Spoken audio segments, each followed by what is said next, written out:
that whatever you did not hear from us does not exist. And whatever they are cooking out there is pure fallacy. Mazi Nnamdi Kanu never wrote that. What happened is that few days ago, that Barrister Jimakon called our Prime Minister and wanted to have a negotiation with Mazi Simon Ekpa, our Prime Minister. And they wanted to go into conversation, but Mazi Simon Ekpa rejected that. Anyway, Barrister Jimakon went into that meeting with governor of Enugu State and some few people who are working for Nigerian government. And they reached an agreement that this is what they're going to put up at this point in time. I am not lying to you. I am mother of Biafra. And I mean whatever I am saying here. Take it to the bank. I am telling you the pure truth. And some of us here are hearing this for the first time. So, Mazi Simon Ekpa, the Prime Minister of Biafra, because he knows the course and where he's going to, said, I cannot betray, though I have a room to discuss with anybody that has Biafra at heart. Who wants Biafra at this point in time? But if you're trying to tell us there is a way to do it, we cannot agree to that. So it was a disagreement that he never wanted to succumb to. Now, Barrister Jimakon went to that meeting. And after that meeting, you can remember that millions of naira was given to Mba to develop Enugu State, but he never did that. All he did was to take portions of that and get to Ejako and then maybe Kanu Takanu. So that is exactly what happened. And they wrote this in. They constructed this dragon and then put it out there to be able to tamper what we are doing or to tamp it down. You know? So, but we are wiser than anybody right now. We are 1,000 miles away from where they are. All we want is Biafra. Biafra is not about Mazi Nnamdi Kanu's family. I want to make it clear to everybody. It is not about Mazi Nnamdi Kanu's family. It is about millions of people that have died in this struggle. I want to reiterate it again. This struggle is not about Mazi Nnamdi Kanu's family, who have been doing all manners of evil to make sure that they quench water because of jealousy they have for their brother. They want to sell their brother. They sold their brother. They want their brother to die, and at the same time want to take his position as the first son of that family. We don't want to open up, because if we open Mazi Nnamdi Kanu's family chapter, it's going to be a different ball game. But we still want to respect him, to keep everything intact. But what we are telling Kanu and Aloye Jimakon, if you know the money that you collected, go and eat the money, but don't come and deceive just from people. In the name of you want to use Mazi Nnamdi Kanu's name to do whatever you want to do. This struggle started from Ojukwu, and Owazirike took over. And Mazi Nnamdi Kanu has done his job by conscientizing the people. Now, Mazi Simon Ekpa is about to lead the Biafran people where they are going to. So whoever that is trying to distract us now is wasting pure time, because we are not going to listen to whatever crap that you're putting out there.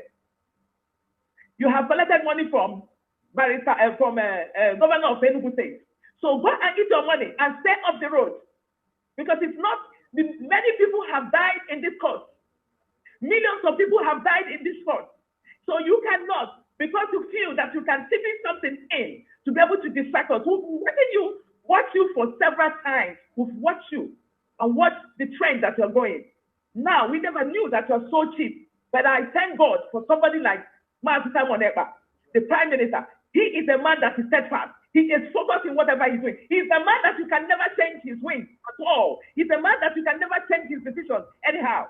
And in the case of doing this, why Barrister Jacob was trying to convince Mazi Simon Ekpa, he blocked him. I want to tell Biafra people what is going on. So because he blocked him, he had to put up this and then brought it out. So maybe you're going to hear from him in a later hour when we finish now, so that you're hearing it from me for the first time. So that is what is going on. So Barrister Jimakon wants to sell this struggle, but we are not going to allow him to do that. We are so intelligent, that we're smart, we are very, very focused on what we are doing. And to tell him that we are not shaken by any means. Whatever he wants to cook with Kanu Takanu, they can go on and do it.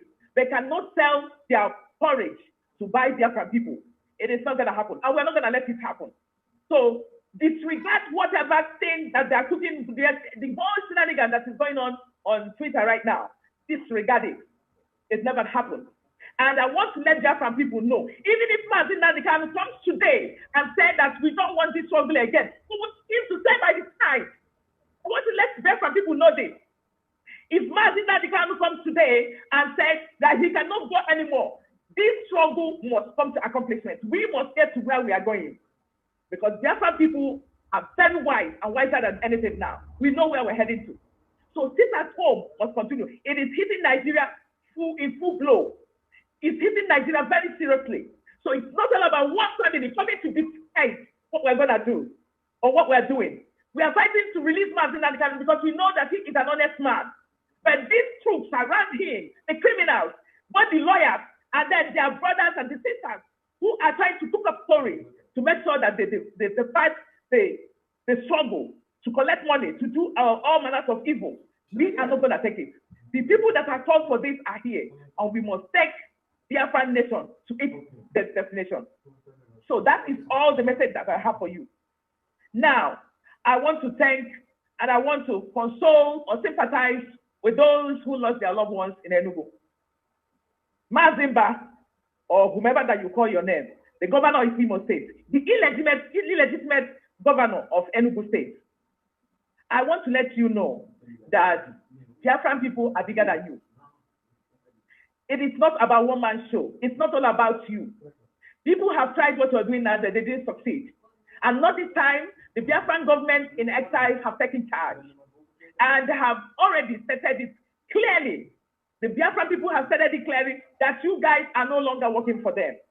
So there is no need of all this buhaha and all this shenanigans that is going on, all this abracadabra. You guys are moving up and down, trying to throw something on the wall to allow it to stick. It is gonna stick, not on our watch, not today, not tomorrow, not next tomorrow. The Biafra must come this year, and we are taking it head on. So Biafran people, be focused in what you're doing. Go sit down from 31st. That will crumble the economy of Nigeria. That's telling you, oh, you're gonna lose this.